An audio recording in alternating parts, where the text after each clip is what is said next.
Hello, and welcome to another episode of Multifamily Elevated. I am your host, Suzanne Hobson.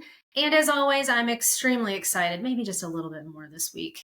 A little more excited. I'm very, very excited about this guest. I want you to please help me in welcoming Anissa Faus. Anissa, will you come to us with a really great topic today? I won't spoil that at this very moment, but your journey and how it has really just embodied the grit and the grace, both of those things. I'm looking forward to you sharing that story with us today. I think it'll be really impactful. If people have not already heard it, they're in for something very meaningful. And you come to us with a lot of skills. You have been an executive coach.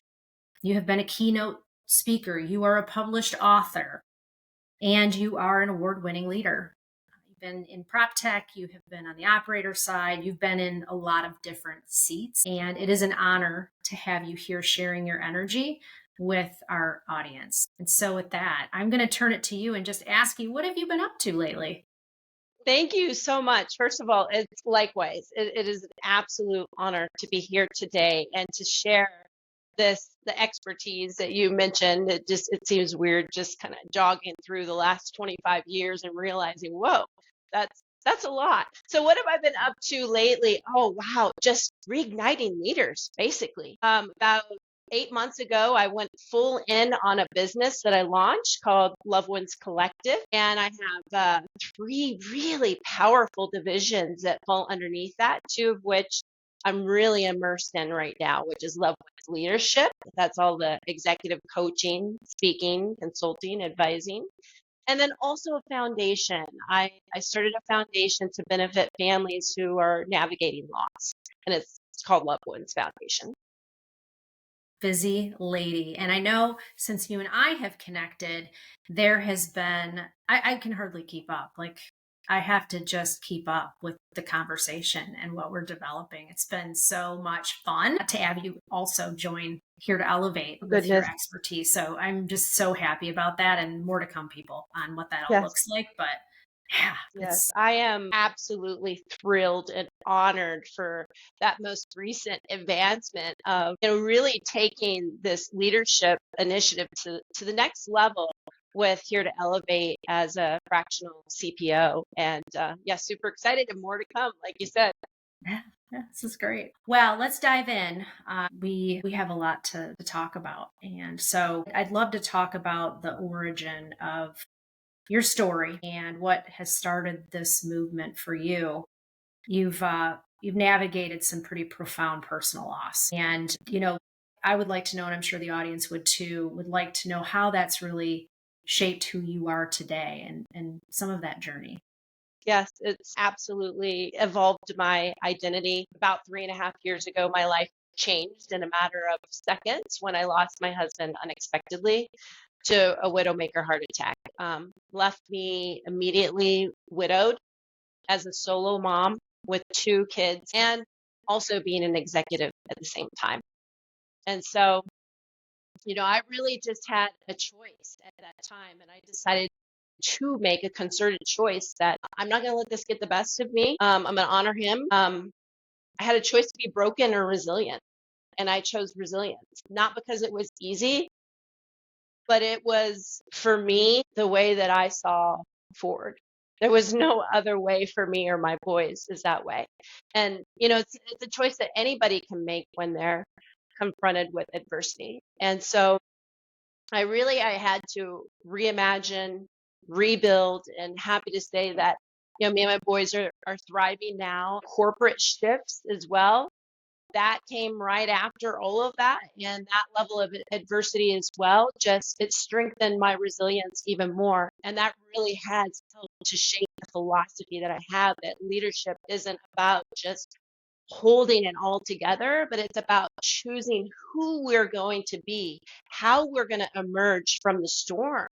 What are we going to rebuild? How are we going to let our identities evolve? And most importantly, how am I going to serve the world, give back to make the world? It sounds kind of like, it sounds a little bit fluffy, but what do I have to give back to the world to make it a better place and help others? Yeah, I love this, and every time we talk I get goosebumps about your story and how motivating out of that grief it is, and it has already been for so many. So thank you for being vulnerable and sharing that with the world and improving the world in that way. So you talk about science and soul in leadership, which I think is very, very interesting. And I've heard somewhat, there's like a current of that being talked about lately, the neuroscience of leadership. And why don't you tell us a little bit about how you've done it? Because it's not just that, right? It's the science, it's the soul, it's the strategy, it's the story, it's all of that. And how has that balance, that's the right word, probably not. But I'll let you correct It me on is because it's good. absolutely, yeah. It gives that purpose and meaning, and it kind of gives validity to what your like what are you, what's your philosophy? What are you talking about? And I am definitely a neuro leadership, neuroscience nerd. I cannot put that information down. It's just absolutely fascinating to me. So I think that leadership is in between the science and the soul, right? You can't just have the science and you can't just have the soul. You absolutely need both. And so it's hardcore data like, 66% of workers today are burnt out. There's no denying that. So I really curate all the data that I can find that helps fuel the purpose and the meaning behind my partnership with leaderships and evolving that leadership, right? And then, so that kind of gives the map, but the story and how it's told and how you take all of the elements of being a more resilient and regenerative leader and applying it, that is what gives meaning for me. My own journey about bringing those two together, it lands hard because people have adversity. We all do. We either have right now or will. It's just like different seasons in our life. It's like summer, spring, winter, and fall. We all have seasons, and strategy and story and head and heart, when they all come together, it resonates. So yeah, that's a little bit about how I kind of take the science behind it. And just also, there's another thing that I talk a lot about. It's called the 5 Qs of Love Wins Leadership. And it's where we're actually going way beyond the foundational EQ and IQ, EQ being really ubiquitous like in the last decade, right? But going far beyond that, there's 5 other Qs, intelligences, that when we as leaders embrace those from that neuroscience backed mindset, it is absolutely just game changing in how we lead ourselves and others. Because without science, we drift, but without soul, we burn out. So it's important to take the two of those and make them make sense. Like, if I have purpose behind what I'm doing, which is one of the intelligences, that also plays really big on my ability to make decisions and be resolute and be heart centered as well from that neuroscience standpoint. That's beautifully said, and it does resonate. I think it opens the mind for a new way of looking at leadership that we haven't really heard much about. There's been a lot of theory and practice and what's worked, and I would think you would agree. We've talked about this off camera. The world is a challenge right now. It's an It is. opportunity, but it's throwing a lot of stuff at us that is new. Some of it's the same, but some of it's really new. And I just love this connection that you've made between the data and the soul to really help people build resiliency so they can handle what's coming in a Yeah, different way than maybe we yeah, have before. So it is. I love it. You talk about rising without burnout. You just mentioned burnout, and that is a big deal, whether people know they're burnt out or not. I've met some people where I knew it and they didn't know it. Uh, like, you're burnt out. No, what are you talking about? I'm fine. Yeah. Yeah, that has been me before too. Like, I've tried to convince myself I'm not burnout, or it's just a temporary burnout, or when I get the next day off or the next vacation, it'll all take care of it, which is a lie, by the way. I'm I too kind of think worried I've about been what's through at all of home. those scenarios, but this is what I've come to on burnout because it's actually funny. I was organizing all my jewelry yesterday, like cleaning up all my jewelry. And can you believe that I had a bracelet? And at this time, I really thought like, this is me, you know? This bracelet was like a leather bracelet with a gold said on it. Really big. I'm like, this one's going. This one's gonna this one's not me anymore because I believe that there's a time and place for hustle. Absolutely. I mean, I'm a third degree black belt. Yes, there's a time and place for hustle. Get it, right? But it's not your culture. Your culture is not it. And you cannot sustain hustle 24/7. And I've experienced that where I've been in that frame of mind and it shows up in your body. This is the neuroscience part of it. Like it shows up higher cortisol, and then physically you're getting headaches and fatigue. It's your flight or fight response. And so from a strategic standpoint, it's important to adopt hustle strategically, but more importantly is presence. And just even little things like it takes 7 seconds to reset your parasympathetic nervous system. If you know how to do, vagus nerve resets and box breathing and all of that, those little things go a long way. You partner that up with the right mindset of a leader, one that has an abundant mindset, one that chooses to be resilient and bounce forward and not just bounce back. You've got a winning combination there. Yes, yes. And, belly breathing, box breathing. I've recently actually paid attention to that. I think I've heard about it before, but I was paying attention because my daughter was talking about it. And this is how prevalent it is. She's 11, going on 19, and they have some stress that that generation hasn't been very well equipped to handle. And so people are reacting, which is great, to try to help them to develop some skills, some coping mechanisms to help them with this very thing. And so now, of course, I'm hearing it everywhere because it's so imperative. I think what you are talking about, and you listed several, is that it's part of it. It's part of it, but there's this whole other part of wellness and paying attention and intentionality that has to also be present for it to be the winning combination, right? So, Yeah, yeah, it thank is balance.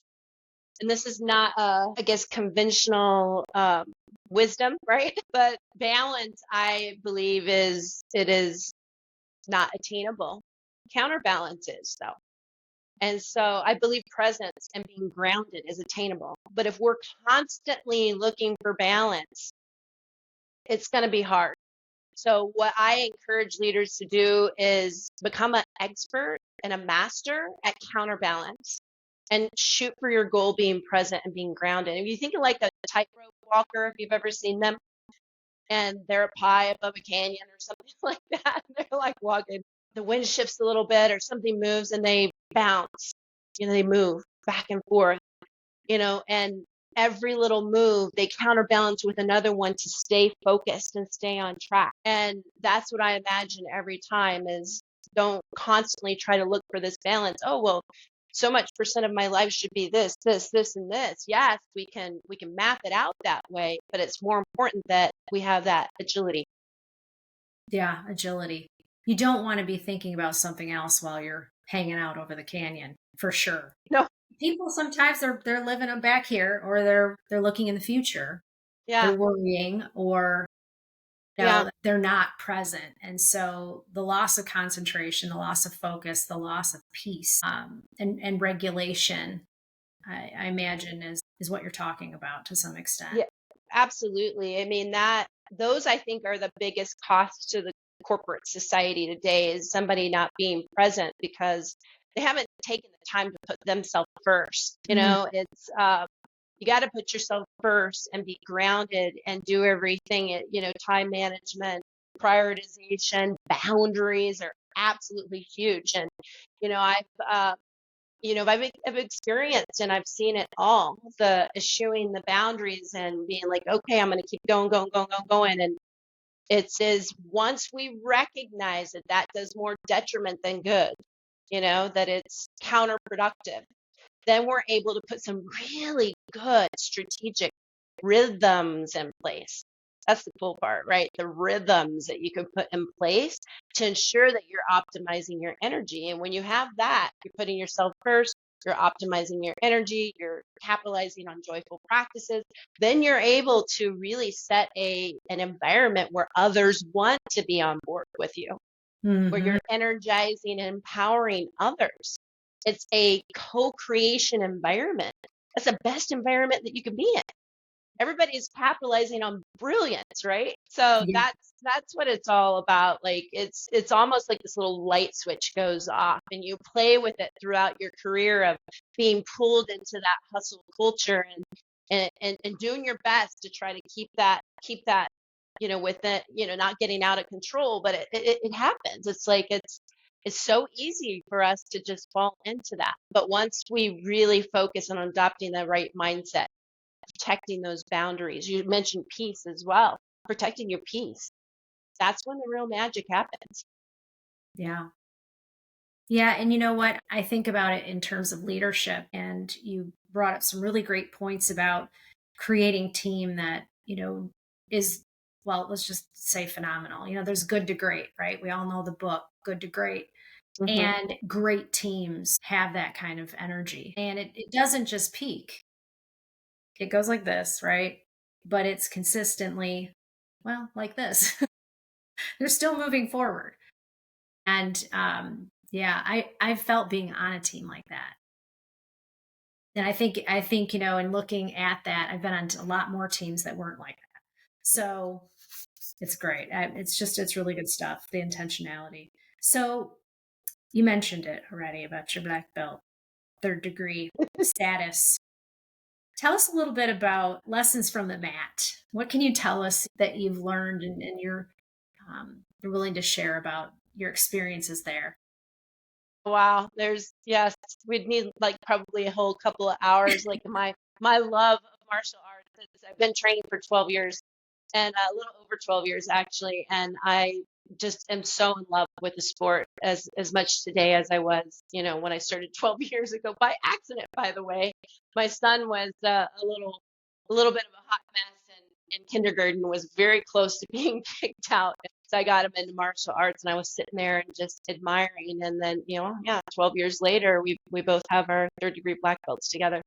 But yeah, it is absolutely my happy place. And I recommend that everybody find what theirs is. It may not be martial arts or kickboxing. It may be something completely different. It may be knitting. It may be hiking. But we should all have and know what our happy place is, where the noise of the world just, especially over the last couple of weeks, right? Like just disappears because we know it's messy and it's beautiful and it's messy and then it's beautiful again. And somewhere you can just kind of melt into your presence and everything just goes away. So that's really been my training ground the last 12 years. And of course, when you're on the mat, um, I've learned all those disciplines of, courage, commitment, resilience, being pushed to areas where like sparring 3-on-1 kind of deal, like they competing at a world level where I didn't think I could in the beginning,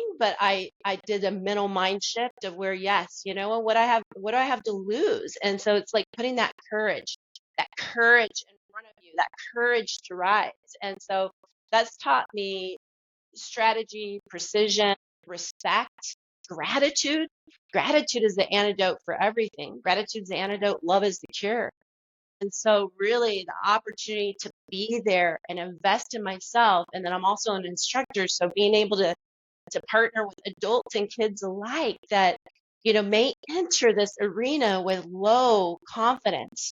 And then to see that emerge is just the most rewarding thing ever, in my life for somebody to like develop to their fullest potential. So that's why, and that's my purpose. That's another important thing too, is like, what is your purpose? Everything that you do should have meaning and purpose. And people ask like, wow, you're still in it 12 years later. Yeah, I'm not just in it. I'm in it, right? Like I'm in it and I'm excited to learn something new every single day and pass on what I know to others and continue to challenge challenge myself well into my 50s and 60s and 70s. Like, that's what it's all about. Who wants to atrophy? There's no fun in that. Yeah, that whole regenerative leadership is just, and that idea of being resilient and having courage. I think you talked about self like regulation earlier, self control and regulation. That is in my DNA now. And when I think about all of the challenges, especially the trauma that I experienced of losing my husband and PTSD and all of that, I knew that martial arts would, obviously it can save your life, the self defense and all of that. But I had no idea until that happened how it could save me emotionally and mentally. And it did. That mindset saved me emotionally and mentally, also in future, situations where there's been adversity, even just in starting a new business and new emerging partnerships. It gives me the mindset. And I've noticed that as time goes on, that resilience is bouncing forward a little bit quicker than it has in the past. It's just so ingrained. And I'm so grateful for that. I'm really, really grateful for that. Wow, is all I can say.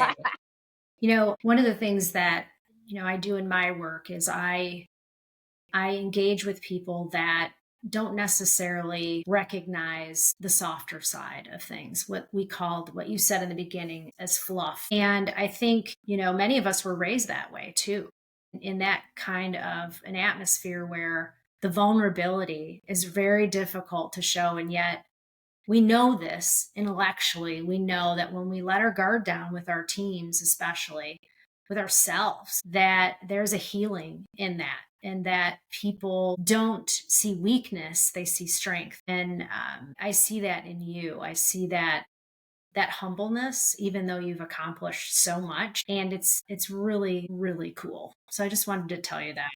Thank you. That means like really so much to me. Thank you. Well, and we are talking to leaders all the time around here. That's what my purpose is to open doors for leaders to be able to walk through. Because a lot of times, and we've talked about this before, we think we can't get to the table, or we can't get to the table. And everybody has a seat at some table. And so when we're sharing with leaders our learning and our experience and ideas about how they can navigate the world more successfully, what is your advice to emerging leaders, current leaders, leaders to be in this day and age? What is your advice to them on how to be successful today? Authenticity is the ultimate flex. Be you. Be you. Don't step back from that ever. If it feels good, if it feels right, if it lies within the framework of your integrity, you should never waver from your integrity. It's right. Own it. Authenticity, and it goes hand in hand with this resilience as well, because as we're growing our careers and have goals and that we're wanting to achieve, it's really easy to get caught up in the to do and the next thing, the checking the things off the list to get there. It's also very easy to take setbacks and build up a wall of armor, emotional armor.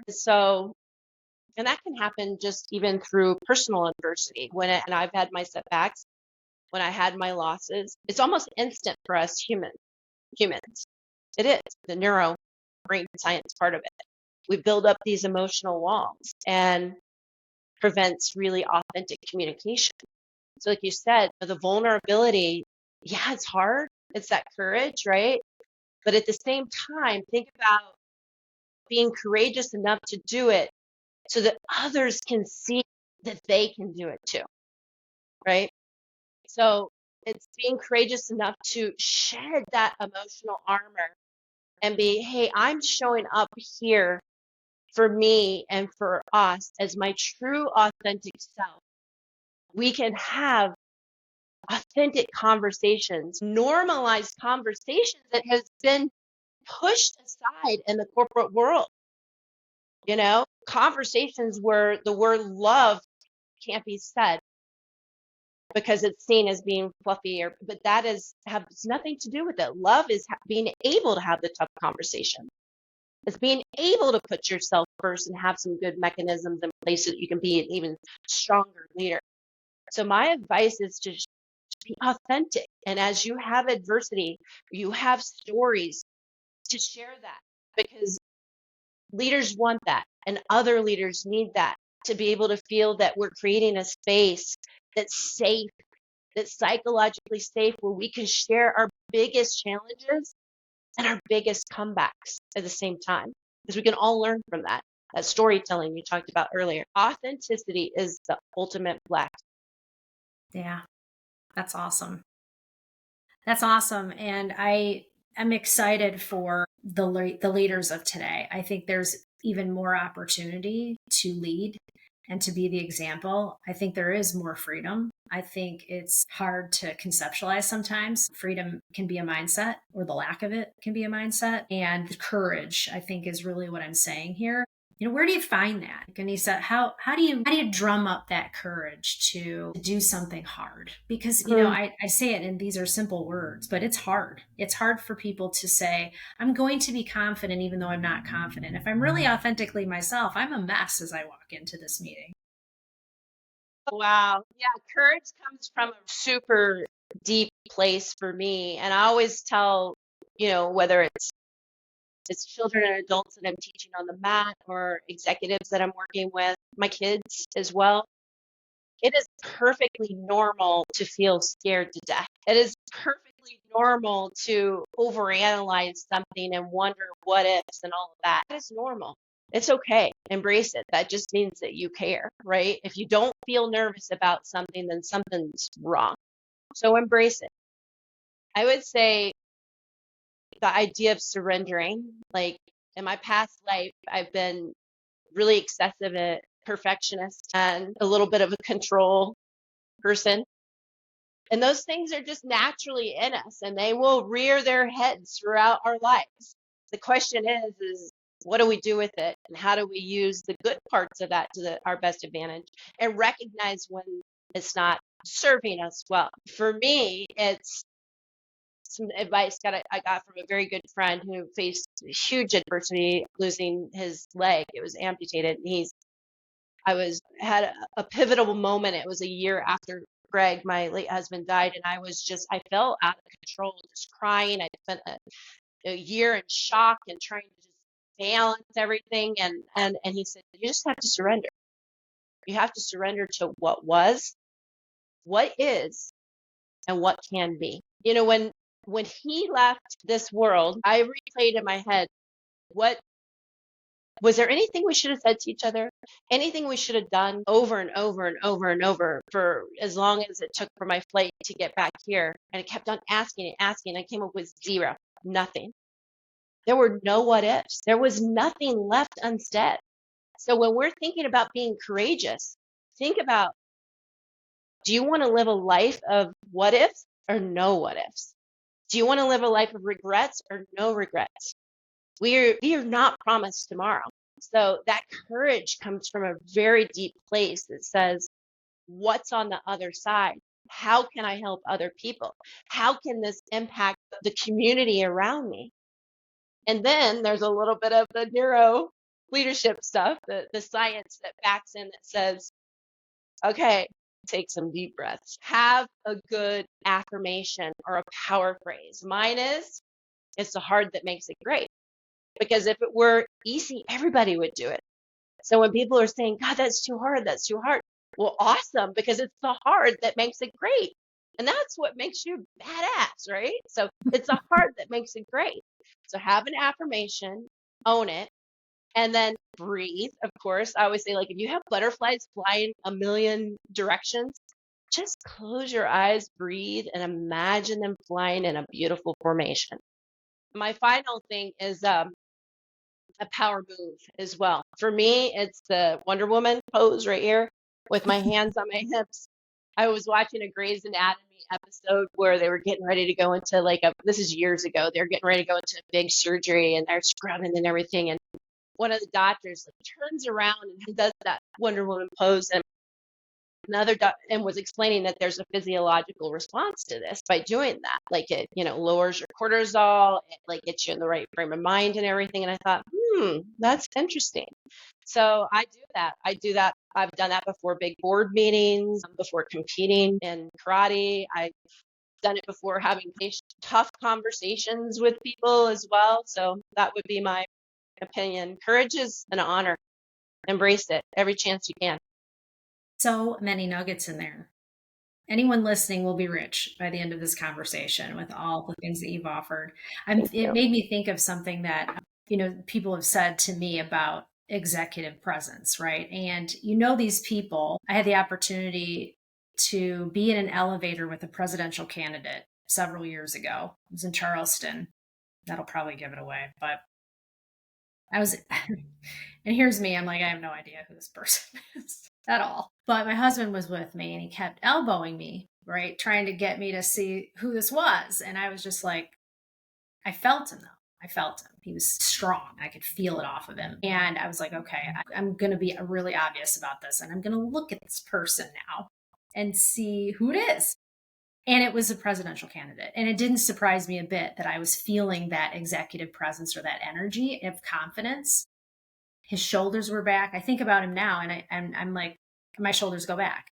When he walked out of the elevator, he had a certain way that he walked that was really powerful. And he held his head high. And all of those little things, when you see someone slouching, it's because they're bearing some sort of weight. It's how I look at it. Like, what is the weight that they're bearing? And I have that. I'll start slouching if I feel overwhelmed by something. And so these little reminders or things that you can do to, really become present, regulate, be confident, and find that courage. I think those are all really, really great ways of doing that. I just, there's so many nuggets here, so many nuggets. Yeah. Thank you for that. Absolutely. I mean, even just what you shared right now, the fact that you have that memory and that even just thinking, that association of thinking about it results in you like putting your shoulders back. That's the power of leadership. We have that ability every single day. Everybody that we interact with, we have the ability to show up with the best version of ourselves.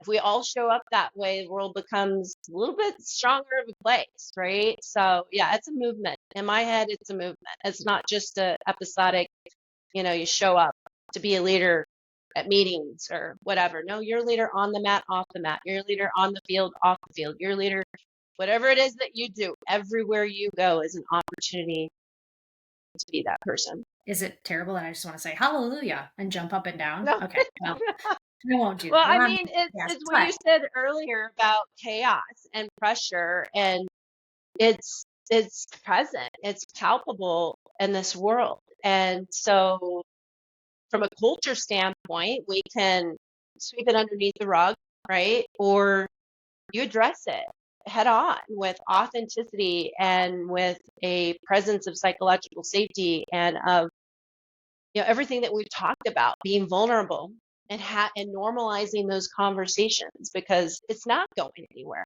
Yeah, and there's really a grace that's necessary for people, and that creating of space for people to be who they are.